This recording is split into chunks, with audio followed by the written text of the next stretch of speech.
Salam əziz şagirdlər. Bugün biz biologiyanın 7-ci və 8-ci sinif dərsliklərinə əsasən hazırlanmış yeni tədris daha doğrusu yeni tədrislərə, yeni dərsliklərə əsasən hazırlanmış Elşad Əliyevin və Eşən Quliyevin biologiya test topusundan qiymətləndirmə test tapşırıqları hansı ki var idi. Daha sadə dildə desək, arı üzlü kitab deyir bütün şagirdlər, abituriyentlər. Həmin testin ikinci nəşri çıxarılıbdır və gəlin oradakı testlərə baxaq. A hüceyrəsi B hüceyrəsindən fərqli olaraq A burada heyvandır, B isə bitki hüceyrəsidir. Plasidə malik ola bilməz, bəli. Ribosoma malikdir hər ikisi, nüvəyə malikdir hər ikisi, xarici qlafı nazikdir, bəli. Glikokoleksdir, qlafın daxili hissəsi plazmatik membrandır hər ikisi. Burada düzgün cavab D variantıdır. Sonra azot gübrəsinin bitki hüceyrəsinin inkişafına təsirini öyrənmək üçün təcrübənin planı aşağıdakı kimi verilmişdir.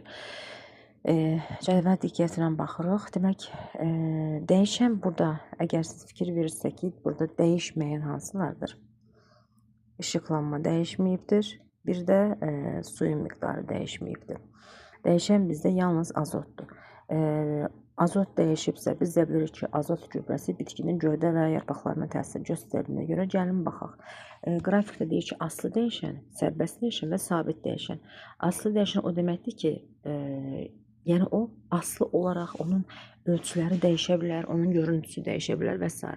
Sərbəst dəyişən isə o deməkdir ki, yəni o istənilən miqdarda arta da bilər, azala da bilər.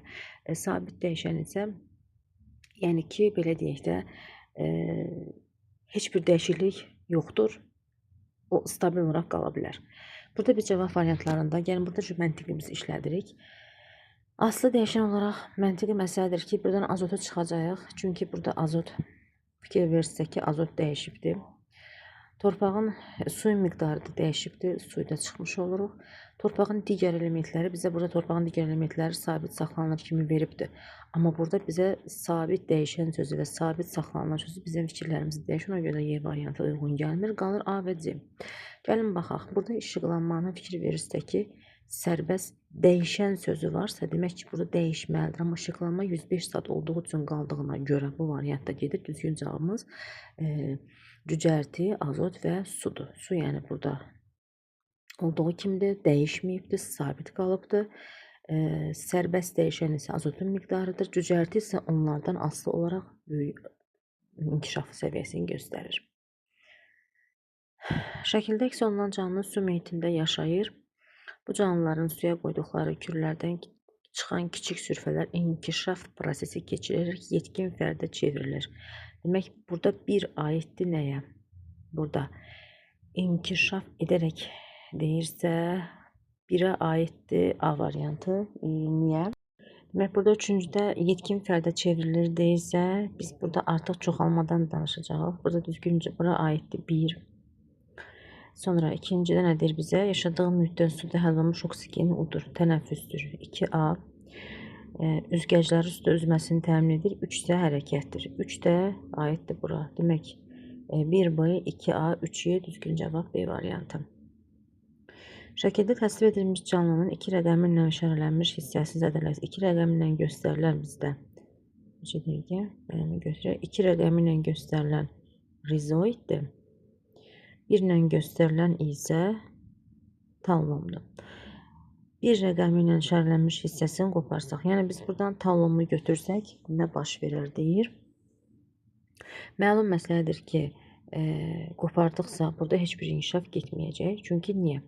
Axı tallom onun ikinci hüceyrəsidir, axı tallom onun bədəninin itirilmiş bir hissəsi olacaq. Çünki tallom bütünlükdə yosun bütün orqanlarını əvəz edir. Amma bir hissəsi yenidən inkişaf edər, yox inkişaf edə bilməz. C variantı da bir hissəsi, 2 hissəsini yenidən bərpa edə bilər. Axı bu biri götürübdür. 2 zədələnsə belə rizoiddir. Onun heç bir əks təsir ola bilməz. Ola bilər ki, bu substrata yapışa bilməyəcək. Hərəkəti biraz olduğu yerdə qalmayacaq. Amma tallom burada zədələnməsi artıq işləri belə deyək də dəyişir. Ona görə də bir hissəsi inkişaf etməz deyə variantımız uyğun gəlir. Burada düzgün cavab B variantıdır. Şəkil təsvirdə həşərat tutan bitkinin həşərat tutması əks olunmuşdur. Həşərat bitki yarpağının hər iki yarısındakı tükçüklərə eyni vaxt toxunduqda tutma aparatı işə düşür. Həşərat tutan bitkidə canlı orqanizmə məxsus olan əsas xüsusiyyətlərin baş vermə ardıcıllığını göstərir. Demək ki, bizə verilən hərəkət, qidalanma və qıcıqlanma açar sözdür. Demək ki, birinci olmalıdır burada qıcıqlanma, sonra olmalıdır hərəkət 3, yəni ki, burada variant 3-dən başlayan variantlara baxırıq. Bu gedir, bu gedir, bu gedir. Ondan sonra gəlir hərəkət etməlidir ki, o hərəkət edir, onu tutur və sonra gəlir qidalanma. Düzgün cavab D variantı. Hüceyrə termini ilk dəfə məhz bu toxumada kəşf edilmişdir. İlk dəfə olaraq 1665-ci ildə Robert Hooke mantar kəsiyində kiçik məsamələr görür, cansız hissələr, onlara hüceyrə adını verir. Bu da adlanır örtük toxuması. Doğru kəsişmədir. Söhbət burada bakteriyadan gedirsə, demək ki, bakteriya aid xüsusiyyətləri götürməliyik. Spor, bəli, var. Özünü müdafiə sistemi çox hüceyrəli deyil. Hüceyrə divarı var. Ribosom var. Formalaşmış nüvə yox, formalaşmamış nüvə var. Düzgün cavab burada 1, 3, 4-dür A variantı. Verilmiş bakteriyaların hansı kox çubuğu adlanır? Burada çubuq deyirsə, demək biz burada daha doğrusu basillər nəzərdə tutulur. Ona görə də düzgün cavab variantı vərəm çöpüdür. Kox da ehtiyat olaraq Kox tərəfindən kəşf olunduğuna görə bu variant deyilir. Sonra şəkildə əks olunan canlının bilavasitə hansı həssas həyati xüsusiyyətləri əks olunmuşdur? Burada təbii ki, görürsünüz ki, çoxalma, böyümə və inkişafdan söhbət gedir. Qurbağadan yumurtasının cürlərini tökür, mayalanma gedir, sonra çömçə quyruq adlanan bir sürü əmələ gəlir, nəticədə çoxalıb, böyüyüb, inkişaf edir. 2020-ci ildə COVID virusunu törətdiyi COVID-19 xəstəliyi səbəbilə bütün dünyada pandemiya səbəb olmuşdur. Alimlər ilkin olaraq bu xəstəliyin yarasılardan insanlara keçdiyi fərziyyəsini irəli sürdülər. Bu fərziyyədən çıxarıla bilən ən uyğun proqnoz hansıdır? Ən uyğun proqnozu istəyim. Mən buradan gözümə o dəqiq dəyən bir fikir budur ki, bu xəstəlik törədicisi olan virus yarasalarda da aşkarlanmalıdır. Çünki niyə? Xəstəlik insan arasında sürətlə yayılmalıdır, zaten yayılıbdır. Bu xəstəlik insanlardan yarasalara keçə bilər, insanlar yarasaya keçmir, yarasalardan insanlara keçdiyi müəyyənləşdirilmişdir. Bu xəstəliyə qarşı tezliklə peyvənd hazırlanmalıdır, onsuz da bütün bu xəstəliklərə qarşı peyvənd hazırlanır. Bu xəstəlik yarasalardan insana keçə bilməz, bəs niyə yarandı COVID xəstəliyi? Bu da uyğun gəlmir. Ən uyğun variant budur ki, bu xəstəlik törədicisi insan olan virus yarasalarda da aşkarlanmalıdır ki, təsdiq olunsun ki, həqiqətən də bunlar yarasalardan keçib. Bitkilər özlərinə qida maddə hazırlamaq üçün verilənlərin hansından bilavasitə istifadə etmirlər. Burada düzgün cavab karbon qazından istifadə olunur. Çünki bu cür yazılır da, karbon qazı üzərinə gəlinsin. Su alınır, C6, H12, O6 alındığına görə deyə bilərik ki, burada alınır və oksigen, üzərinə gəlsin oksigen. Karbon qazından istifadə olundu, bəli. Sudan istifadə olundu, bəli. Mineral maddələrdən, bəli. İşıqdandır, bəli. Çünki burada H-nüo və xlorofil işə düşür. Üzüm maddə isə istifadə olunmur, hazırlanır. Bunu gəlin buradan pozaq bu hissələri.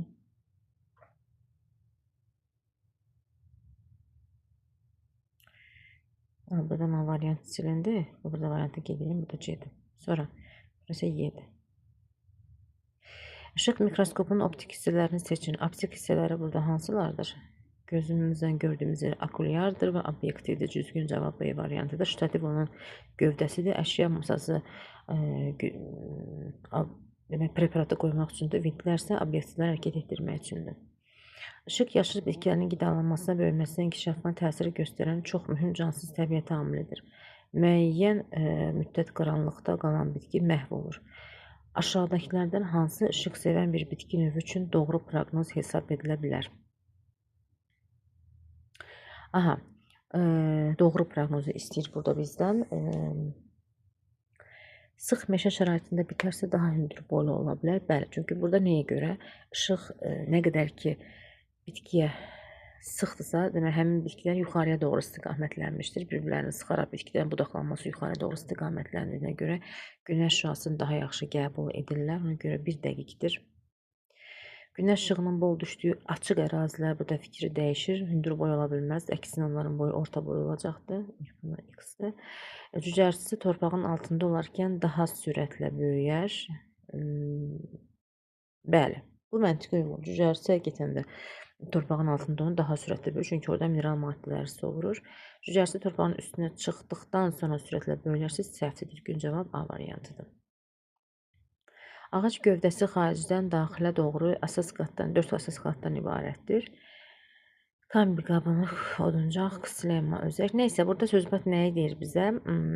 Deyir ki, yarpaqlara daşımaqdır. Yəni, nə demək? Funksiya icra edir.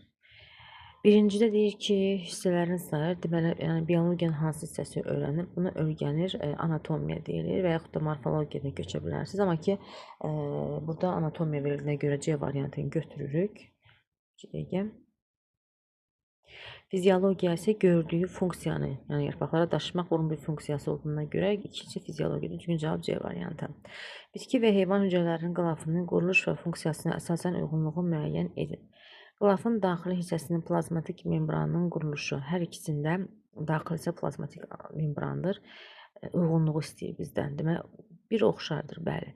Xarici qılafın quruluşu, bəli, bu da fərqlidir. Bitkilərdə hüceyrə divardır, heyvanlar qlikokaliksi. Xarici qılafın funksiyası, bu da uyğun gəlir. Oxşardır deyir. Xarici qılafın funksiyası oxşar deyil. Hər ikisində oxşardır ancaq. Onu xarici mühitin təsirindən qoruyur. Fərqlidir. Uyğunluğu bizdən. Yəni burada söhbət odan gedir ki, nə düzdür, nə səhvdir. Uyğunluğu var. Mənə gəlir ki, burada düzgün cavab 1, 3, 4-dür. Aha, niyə görə biz burada 4-cüdə bunu fərqli götürürük? Çünki heyvanlarda, bax, biz bunu uyğun götürürük. Çünki heyvanlarda nazikdir və bunlarda fagositoz prosesi gedir. Amma bitkilərdə isə fagositoz prosesi getmədiyinə görə biz bu cavab variantını uyğun götürmürük. Düzgün cavab burada Y variantıdır. Hüceyrə anlayışını elmə kim gətirdi? İlk dəfə olaraq hüceyrə anlayışını elmə dedik ki, 1665-ci ildə Robert Hooke kəşf etmişdir. Hüceyrənin məsamilər adlandırmışdır, yəni onları gözcüklər adlandırmışdır. Verilmiş heyvan hüceyrəsinin mikroskopda görünən ölçüsü əks olunmuşdur. Mikroskopda görünən ölçüsü əks olunubdur. Mikroskopun böyütmə dərəcəsi 1000 olarsa, hüceyrənin faktiki ölçüsü nə qədərdir? Biz bilirik ki, hüceyrənin faktiki ölçüsünü tapmaq üçün burada görünən ölçünü bölürük onun böyütmə dərəcəsinə. 1-i 100-ə böləndə 0,1 etirsə, səhv etmirəmsə, onu da biz çeviririk. Ona vurırıq, eləyir 1. Riyazi hesablanan səhvim varsa üzrlü bilin. Ancaq sizə əsasən deyim ki, burada biz 1-i 1000-ə bölməliyik. Yəni nəyi? Mikroskop altında olan ölçünü mikroskopun böyütmə dərəcəsinə bölüb tapmalıyıq. Mikroskopun da böyütmə dərəcəsi necə tapılır? Obyektivlə okulların üzərindəki rəqəmləri bir-birinə vurmaqla. Bölüb tapırıq. Düzgün cavab, səhv etmirəmsə, C variantı daha məntiqi uyğun gəlir. Riyazi hesablamada. Riyazi hesablamada səhvim olmasa, yəqin ki, məni üzrlü hesab edərsiniz. Burada variantı qeyd edeyim. Sonra sillər. C variantı. Yanlış bəndi müəyyən edin. Ribosom prokaryotlarda bəli var. Çünki bakteriyanın tərkibində var. Plastidlər eukaryotlarda bəli var. Amma ki, niyə yanlış götürüb? Çünki plastid yarpaqlara məxsusdur. Bu fikir səhvdir. Bizdən də yanlış fikir istəyirkən hansı səhv göstərdim? 2 yanlış göstərilmişdir. Plus qoyaq. Mitoxondri prokaryotlarda xeyli yoxdur. Çünki bakteriyada prokaryot yoxdur. Nüvə yanlışdır. Niyə götürürsən ki, nüvə hər ikisində var. Prokaryotda da var, eukaryotda da. Düzgün cavab B variantıdır. 2, 3, 4. Canlılara məxsus bəzi xüsusiyyətlərin cansızlarda olmasının demək olar fikrini ən yaxşı misal. Canlılara məxsus xüsusiyyətlər. Yəni ki, bu həyatın əmələ gəlməsinə bağlı bir fərziyyələrdir. Düşünürəm, burada ən yaxşı misal planetlərin hərəkətidir ki, cansızlar, planetlərdə canlılar yaşayır, həmçinin cansızlar da yaşayır. Planetlər hərəkət edirsə, hər ikisi onlara aid ola bilər. Yerdə malik olma cansız da yoxdur. düşünmə, yəni heyvanlarda belə yoxdur. Baxmayaraq ki, hər canlılar qrupudur. Əmək fəaliyyəti, bitkilərdə əmək fəaliyyəti yoxdur. Qıcıqlanma, əslində qıcıqlanma da məntiqə uyğundur. Ancaq burada planetlər ən yaxşı misal deyirsə biz burada, məncə planetlərin hərəkəti daha məntiqə uyğun götürə bilər. Çünki planetlər hərəkət edirsə, onun içərisindəki bütün canlı, cansız, sıfırdan olan varlıqların hər biri hərəkətdədir. Şəkildə əks olunan canlıda irsi məlumat daşıyıcıları nüvədə yerləşmir. Nüvədə yerləşmir. Demək, nüvədə yerləşmirsə, burada o deməkdir ki, bunların formalaşmış nüvəsi olmalıdır. Gəlin diqqətlə baxaq şəkillərimizdə. Aha, burada bir dənə bakteriyanı götürək. Çünki bakteriyada nüvədə yox, sitoplazmada yerləşir. Digərləri prokaryotdur. Bir dənə 20-də bu prokaryotdur. Şəkildə əks olunan canlıları öyrənən elm nə adlanır? Çox rahat bir sual. Yəni ki, burada bizə nəyi veribdir? Aid deyil. Botanika var. Zoologiya var. Bakteriologiya var. Sistematika da eləyə bilərik, çünki biz burada bölgüsü var. Antropologiya isə insan mənşəli olduğuna görə yoxdur burada insan. Cədvəldə verilənlərə əsasən X-i tapın. Bayaq qeyd etdiyimiz kimi necə tapmışdıq? Az öncə belki bu çalışmaydı hansı ki, burada fikir versə, dedim ki, hüceyrənin faktiki ölçüsünü tapmaq üçün mikroskopda görünən ölçünü bölməliyik mikroskopun böyütmə dərəcəsinə. Bizə də faktiki ölçünüzü yenə 1-i 100-ə bölürsən, yenə də burada eyni bir cavab alacaq. C burada da yenə eyni variantdır. Çevrilmədə. Nəticəbsə bunu 2 dəfə salıblar bu sualı. Bakteriya sporlaşarkən baş verən prosesləri arzı şəkildə göstərim. Deməli, bu şəkildə qarşımıza bəzən şəkillər formasında çıxacaqdır. Sitoplazma qılafdan ayrılır. Demək, 2 olan variantları saxlayırıq. Bu gedir, bu gedir. Membran əmələ gəlir. Aha. Hüceyrə divarı əmələ gəlir və həyati proseslər zəiflər A variantı. Şəkildə əks olunan canlılar üçün ümumi olan nədir? Sizcə fəal hərəkət itirad ola bilərmi? Bitkilərdə fəal hərəkət yoxdur. Bu ola bilmir. Pasiv hərəkət də ola bilməz, çünki quş pasiv hərəkət deyil. Hüceyrəvi quruluşa malikdirlər. Bəli, biz burada çünki bunların hər birinin hüceyrəsi var. Nə üçün şəkildə əks olunan meyvə yetişəndə yumşaq və şirində da, yetişməmiş isə sərt və turşda da malik olur?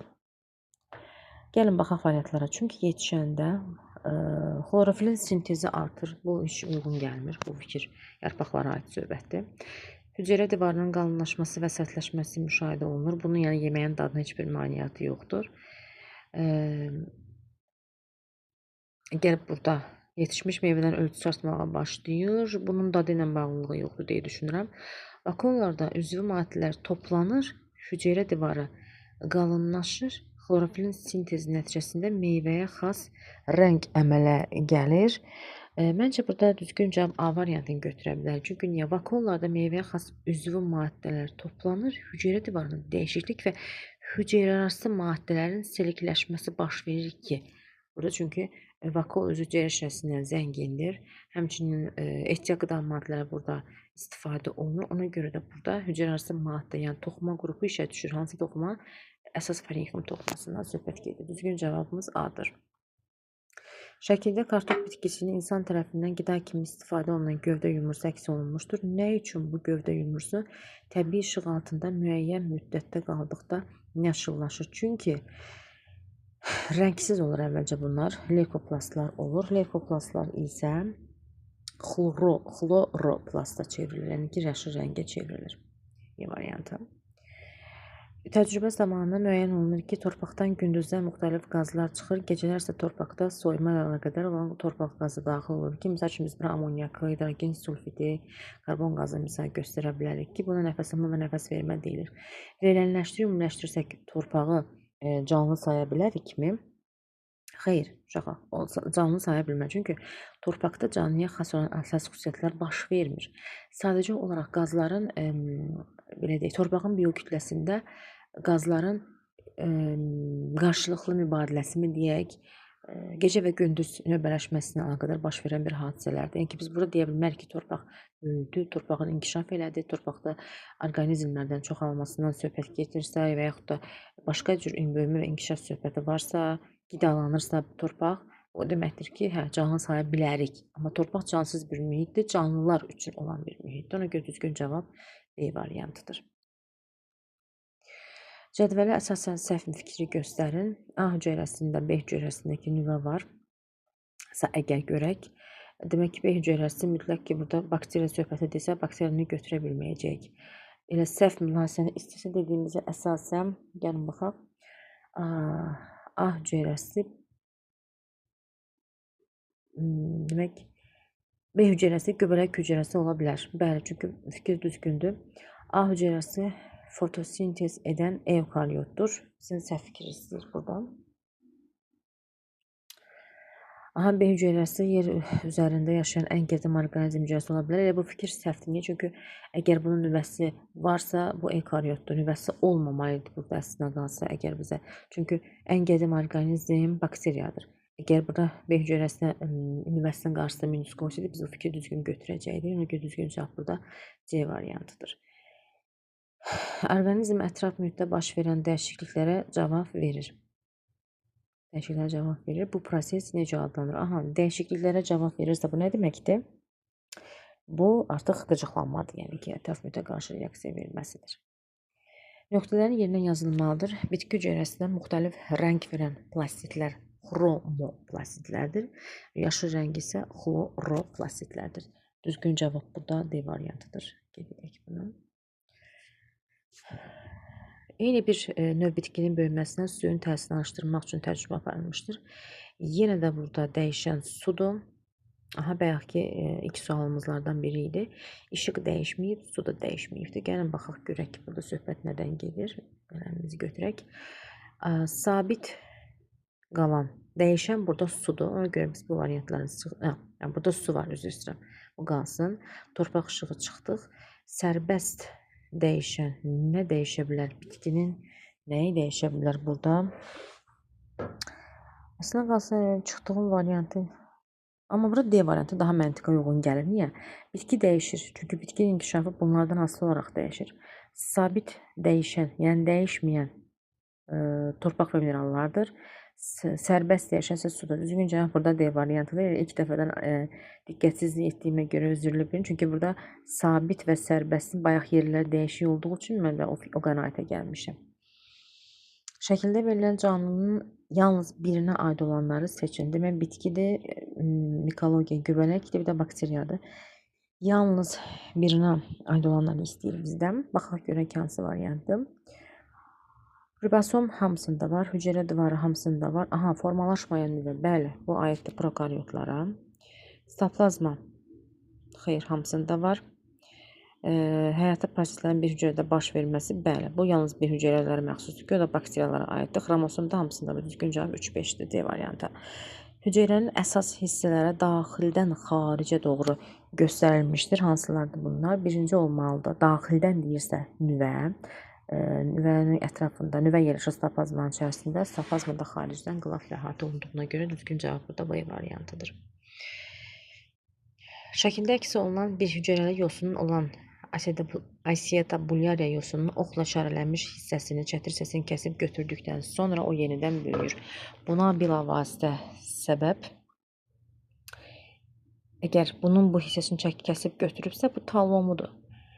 Plastitlərin zədələnməməsi düşünmürəm. Əgər bu böyüyürsə, bəlkə bu böyüyürsə, burada artıq irsiyyət söhbəti var, DNT-si var burada. DNT deməyək, yəni burada irsi xüsusiyyətlərin forması var. Gəlin, variantların tezini diqqət yetirək. Zədələnmiş nüvənin sürətlə bilməsi. Məncə, burada bir daha məqsədə uyğundur ki, irsi məlumatlar saxlayan nüvənin zədələnməməsidir. Demək, burada irsi məlumatlar saxlayan nüvə zədələnməyib ki, bu hələ də böyüyür. Əgər ona zədələnsəydi, heç böyüməyəcəkdir.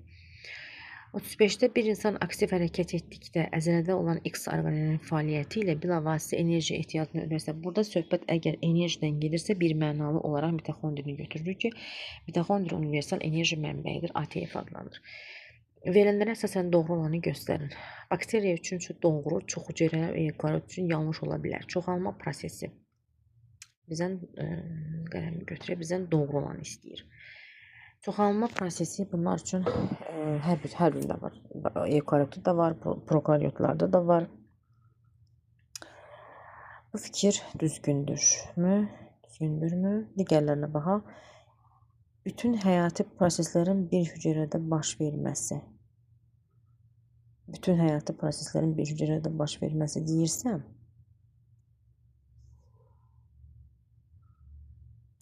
Yanlış, yuxarıda bizə yanlış ola bilər deyir. Bəli. Çox hüceyrələrdə bir hüceyrədə baş vermir. Hamısında baş verir. Hüceyrələr burada ixtisaslaşıb. Bakteriya üçün doğrudur bu fikir, amma çox hüceyrələr üçün bu fikir yanlışdır. Biraz testin məntiqini tutmağa çalışdım. Bəli, bu fikir düzgündür. Çoxalma prosesi hər biri üçün var. Yəni bu gedir. Ribosom orqaneli. Bu da var hər ikisində. Xromosomun yalnız sitoplazmada yerləşməsi bu yalnız bakteriyalara məxsusdur. Çox hüceyrələrdə nüvənin içərisində yerləşir. Gedir bu. Nüvə strukturu bakteriya üçün yanlışdır. Bəli, nüvə yoxdur bunlarda. Bu da düzgün fikirdir. Yox, yəni bu fikir düzdür, bəli, bu fikir də uyğun götürürük ki, çox hüceyrələrdə bu nüvə strukturu var, amma bakteriyalarda yoxdur. Mitoxondriya orqaneli heç yox, bakteriyalarda yanlışmıdır? Çox hüceyrələr üçün doğru ola bilər. 2, 4, 5, bəli, bu da bakteriyada yoxdur. Hüceyrədə var, hər ikisində var. Plazmatik membran hər ikisində var. Düzgün cavab 2, 4, 5, 6. Biraz vaxtımızı nəyə görə bir test bizim apardı? Düzgün cavab burada, o yazım burada A variantıdır. Çünki biraz cədvəli məntiqini tutmağa çalışmaq lazımdır. Cədvələ əsasən yumurta hüceyrə, spermatozoid, sin hüceyrəsi. Yəni bunlar ikisi birləşib zigot əmələ gətirir. Sinin hüceyrəsi isə neyrona aiddir. Bu fikir olmalıdır. Görəkmi? Yox da ki, yox. Bunlar qamet demək istəyir. Bunlar qametdir. Digəri isə sin hüceyrəsi. Düzgün cavab C variantıdır. 38. Mətni tamamlayın. Hüceyrə canlı orqanizmin ən kiçik quruluş vahididir. Demək, 4-lə başlayanları götürəcək. Bu gedir, bu gedir, bu gedir. Və o xaricdən qlafla əhatə olunmuşdur. Bəli, 4-3. Demək, qlafın altında plazmatik membran, sonra isə sitoplazma yerləşir. Bəli. Və nüvə yerləşməlidir. Nüvənin də içərisində xromosomlar yerləşməlidir. Düzgün cavab B variantıdır. Şəkildə bakteriyalara aid hansı fizioloji proses əks olunmuşdur? Sporun əmələ gəlməsi B variantı. Cədvəldə verilənlər əsasən doğrudur. Bakteriya hüceyrə nüvəsinin yoxdur bunlarda. Bizdən doğru fikri istəyir. Bir fikri səhvdir. Çünki hüceyrə nüvəsi yoxdur bunlarda. Bütün həyati proseslər bir hüceyrə daxilində baş verir. Bəli. Çox hüceyrə nüvənin olması səhvdir. Əlverişsiz şəraitdə spor əmələ gətirməsi. Bəli. Ancaq burada bizdə 2, 4 olmalıdır düzgün cavab. Bunlar isə səhv veriblər. Uşaqlar diqqətini etsin. Baxın, doğrudur fikir istəyirsə. Hüceyrə nüvəsi bunlardan yoxdur. Bəli, bu olan variantlarımızı çıxırıq. Çox hüceyrə növü də yoxdur bakteriyanın. Bu variantlarda gedir. Burada düzgün variant qeyd olunmuyor. Ona görə mən sizə gəlin düzgün variantı götürək. Bütün həyati proseslər bir hüceyrə daxilində baş verir. Bəli. Və əlverişli şəraitdə spor əmələ gətirilməsi 2, 4. Ola bilsin burada 3, 4-ün əvəzinə 2, 4 yazmaq istəyirəm. Amma burada düzgün cavab, qoy mən bunları sileyim. Burada düzgün cavabımızı qeyd edeyim. Çünki düzgün cavab variantı burada yoxdur. 2, 4. Bir bu variantdır, bir də budur. Ola bilsin bunlar C-də o variantı yazmaq istəyiblər. Və yaxud da B-də 2, 4 yazmaq istəyiblər. 2, 3 yazılır və s. Yəni ya B ola bilər, ya C ola bilər. Nəşr səhv olunmuş burada. Diaqramda əks olunan insan hüceyrələrinin aidimorfik xüsusiyyətləri qeyd edin. Deməli, X spermatozoid cinsiyyət hüceyrəsidir, hərəkətli qametdir. Kiçik ölçülü hüceyrədir. Elə gəlin burada 3-5-ə baxaq. X-a aiddir 3-5. Bu 3 qələmi götürün. Bu gedir, bu gedir, bu gedir. Sonra deyir ki, qeyd avtomatik dayandığına görə fikirlərim yarımçıq qaldı. Demək, burada şəkil ölçüsünü veribsə, yenə də deyirəm, faktiki ölçünü tapmaq üçün şəklin real ölçüsünü, yəni ki, mikroskop altındakı ölçünü 8-i bölürsünüz böyütmə dərəcəsinə eləyir 0,2. Bunu isə çevirmə prosesi olduğuna görə 1 mikrometrimiz 1000 millimetr olduğuna görə bunu da minə vurduqda, yəni burada minə vurduqda cavab eləyir 20 Y variantı. Şəkildə əks olunan canlı insanda X xəstəliyinə səbəb olur fikri bizim fərziyyəmizdədirsə, bu fərziyyə doğrudursa, onda hansı daha doğru təxmini irəli sürmək olar? Bu söhbət bakteriyadırsa, X xəstəliyinə səbəb olursa, bu bizim fərziyyəmizdir. Deyir ki, bu fərziyyə doğrudursa, hansı daha təxmin doğru fikirlidir? Biraz məntiqimizi işlədək. İnsanda heç bir halda bu cana rast gəlinə bilməz. Niyə rast gəlmir? Gəlinir. Məsəl üçün, vərəm çöpləri. Məsəl üçün, tam rast gəlinir. X xəstəliyi olan insanda başqa parazitlərə rast gəlmək olmaz. Olar. Vərəm xəstəliyi varsa, məsəl üçün, bu adamda qaraciyərində problemi də ola bilər, qan problemi də ola bilər, streptokoklar var da ola bilər, revmatizması da ola bilər, fərqi yoxdur. Yəni, bu adamda bakteriya varsa, başqa şeylər, xəstəliklər də baş göstərə bilər. X xəstəliyi olan insanda mütləq bu canlı mövcud olmalıdır. Bu, bəli, bu fikir doğru fikirsə, bunu saxlayan məncə düşünürəm burada, digərlərinə baxaq. İnsanda xəstəlik varsa, deməli mütləq bu parazitə yoluxma baş verməyə bilər. Xeyr, bu xəstəlik varsa da, yoxsa da, məsələn, vərəm çökləri bizim ağciyərlərimizdə var. Onun üçün mümbit bir şərait lazımdır. Bu da uyğun gəlmir. Xəstəliyi, X xəstəliyi olan insanda heç bir halda xəstəlik əlamətləri görə bilməz. Xeyr, bu səhvdir. Deməli, düzgün cavab C variantıdır ki, əgər sən hər hansısa bir, tutaq ki, deyək ki, elə ən unikalı vərəmdir ki, yəni bu xəstəlik səndə varsa, mütləq şəkildə bunun çöpləri səndə olmalıdır və öz funksiyasının inkişafını yerinə yetirməlidir. Demək, qurxud C variantıdır. Vakuollarda toplanır. Məlum məsələdir ki, vakuolda hüceyrə hücrəsi toplanır. A variantımız. Cədvələ əsasən yenə də bizdən ölçüsünü istəyir. Şəklin ölçüsünü veribdir. Akulyar üzərində. Deməli, necə edirdik biz? Bunu qeyd etdik ki, az öncəki bax burada. Demək, ölçünü veribsə bizdən K-nı istəyir. K bizdə faktiki ölçüdür. Yəni, faktiki ölçünü tapmaq üçün bayaq nə etdik? Real ölçünü, yəni A-nı bölürük böyütmə dərəcəsinə. Böyütmə dərəcəsi də obyektivdən akulyarın hasilinə bərabərdir. Görək, burada düzgün cavabımız hansıdır? A bölünsün, B vur C. Düzgün cavab burada A variantıdır. Bizə işarəliyik A variantı.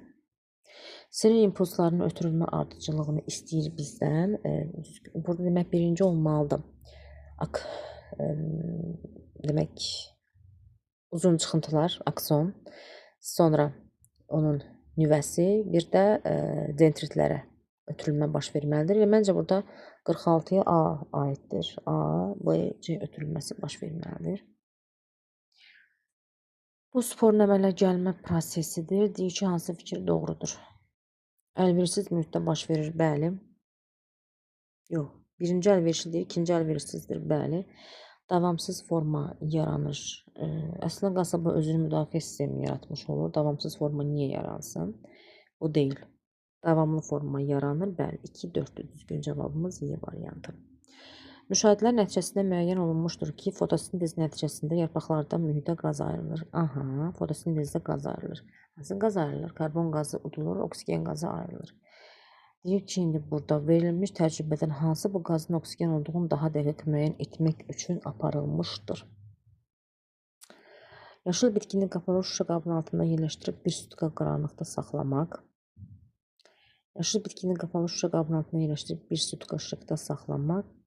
Yaşıl bitkini qapalı şüşə qabının altına sıçan yerləşdirib bir sutka işıqda saxlamaq. Aha, biz bura canlı orqanizm qoymalıyıq ki, uşaqlar, o oradakı fotosintezdən istifadə etsin. Yəni ki, yarpaq fotosintez etməlidir ki, işığın təsiri altında başlasın oradan oksigen istehsal etsin. Sıçan da həmin oksigendən istifadə etsin. Çünki sıçan tənəffüs edir, düzdürmü?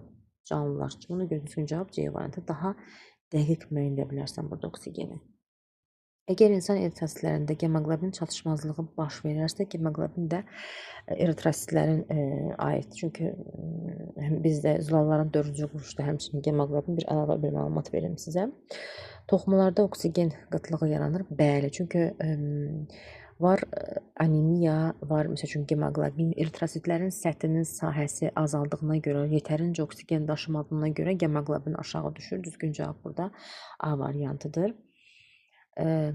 Venn diaqramına əsasən uyğunluğu müəyyən edin. Deməli, pleura və litopsa bu sizdə orqanizm bölməsi var, hansı ki biz hər bir yeni bölməyə keçdiyimiz zaman orada müəyyən bir göy rəngli hissələr olur ki, hansı ki orada məlumatlar verilir.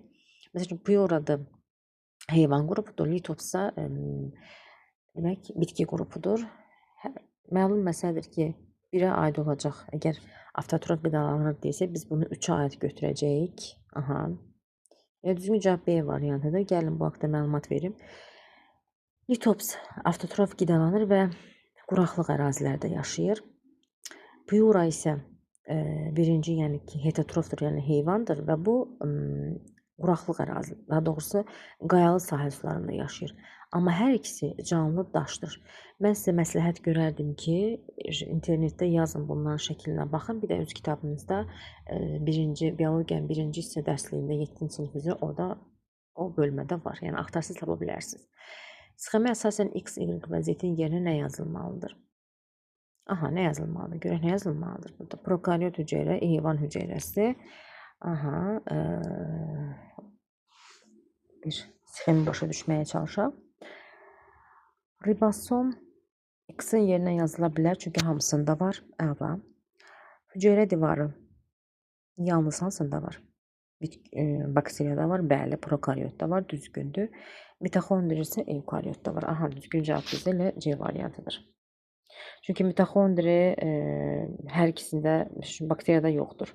Sitoplazma düzü hər ikisində var, amma Y prokaryotda onun nüvəsi yoxdur. Bu ola bilməz. Plastid bakteriyalarda yoxdur, nüvə bakteriyalarda yoxdur. Düzgün cavab C variantıdır. Uyğunluğu müəyyən edin. Şıvan bitki hüceyrəsinin quruluşunu önləyir. Ha, bu demək bizim biologiyada birinci və ikinci mövzular məhz onun biologiya sahələri və kimlər, hansı alimlər tərəfindən aşkar olunduqları haqqında bir məlumat var idi. O hissəyə ötüb keçmişsiniz, çox güman ki.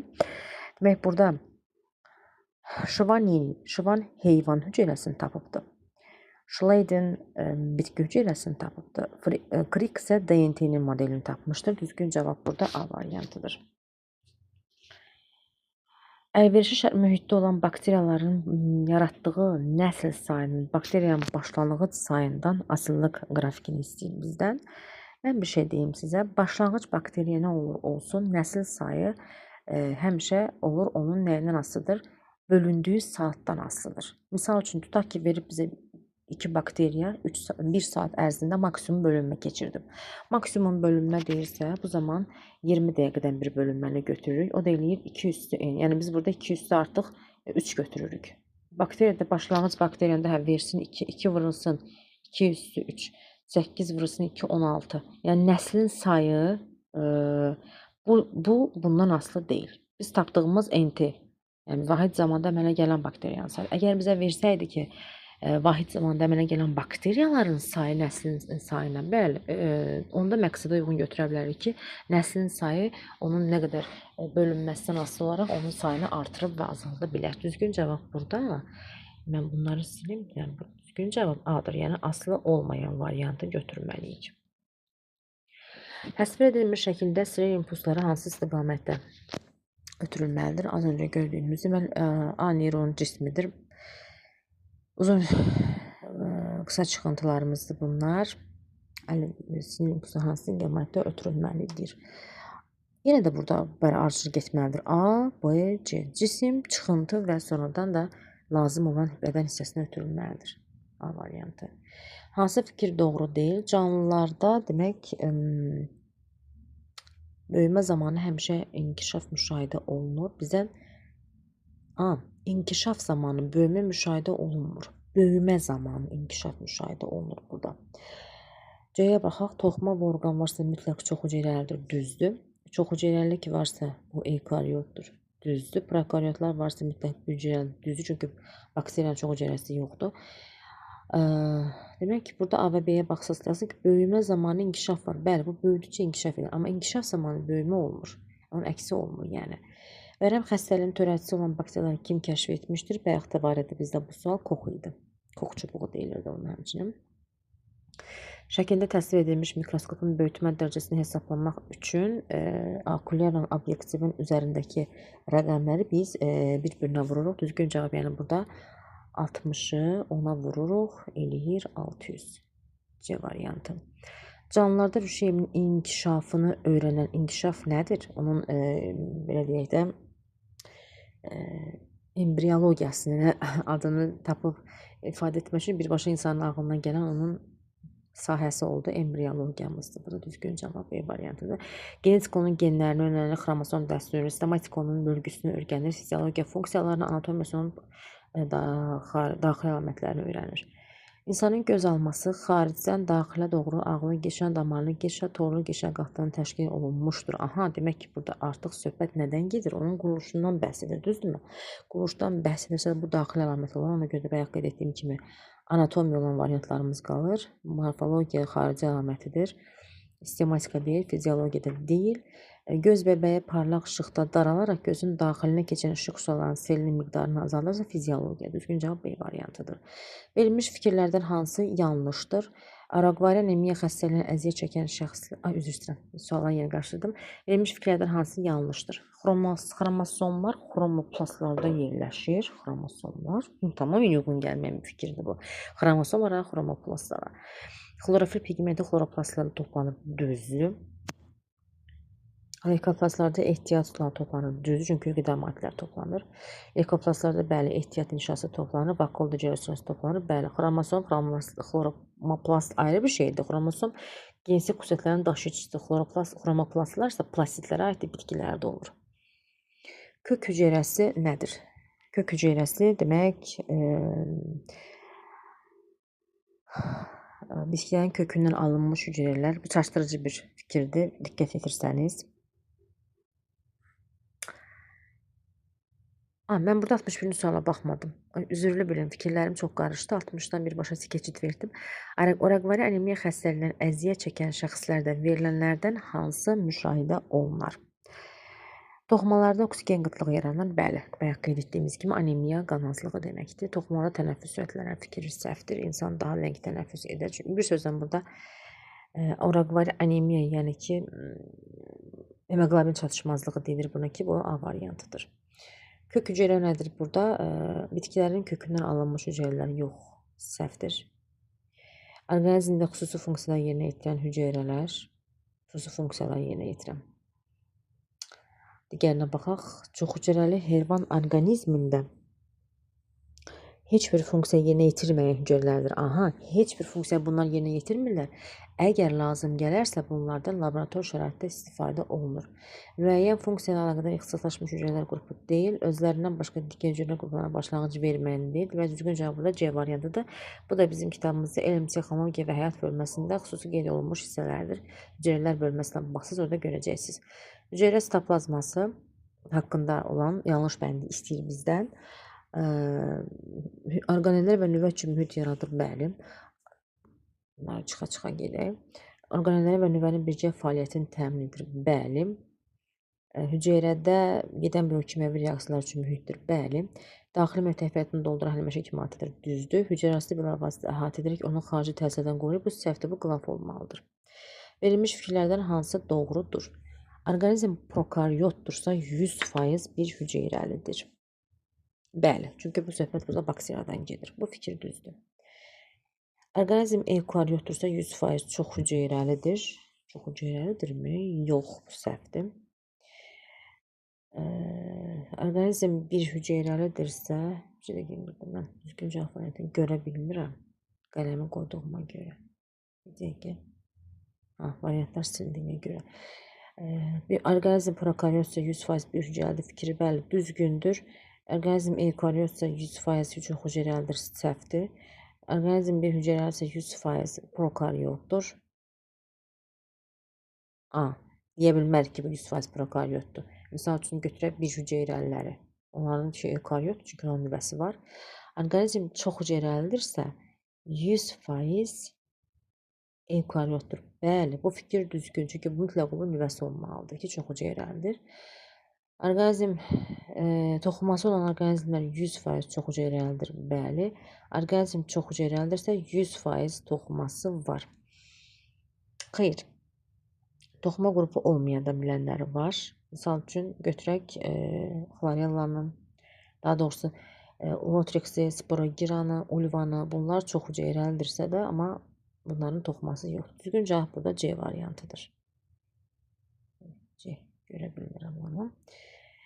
Mikroskopun yenə böyütmə dərəcəsi şəkil ölçüsü 8 mm olan mikroorqanizmlərin diametrinə görə hansı qrup mikroorqanizmlər aid edilə bilər?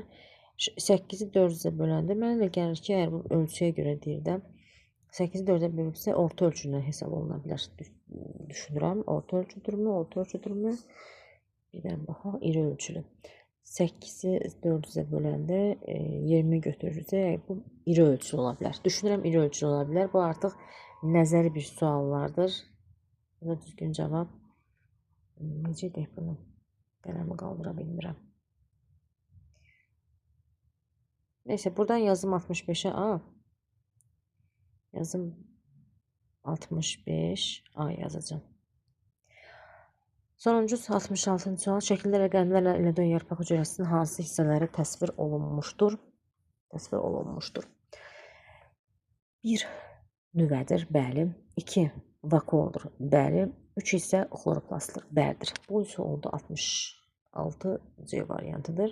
Sonuncu elm sahələrdə hansı biologiyanın tətbiqi sahəsinə aid deyil? Gözümüzə girən bir cavabdır. Mineralogiya belə bir sahə yoxdur.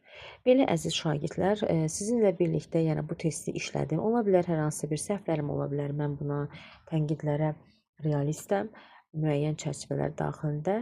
Ümid edirəm ki, sizə ən azından bir köməkliyim, bir yararlılığım olmuşdur. İnşallah hər dəfə imkan tapan kimi ardınca testləri işləyib səhifəmdə yerləşdirəcəm. Sağ olun uşaqlar.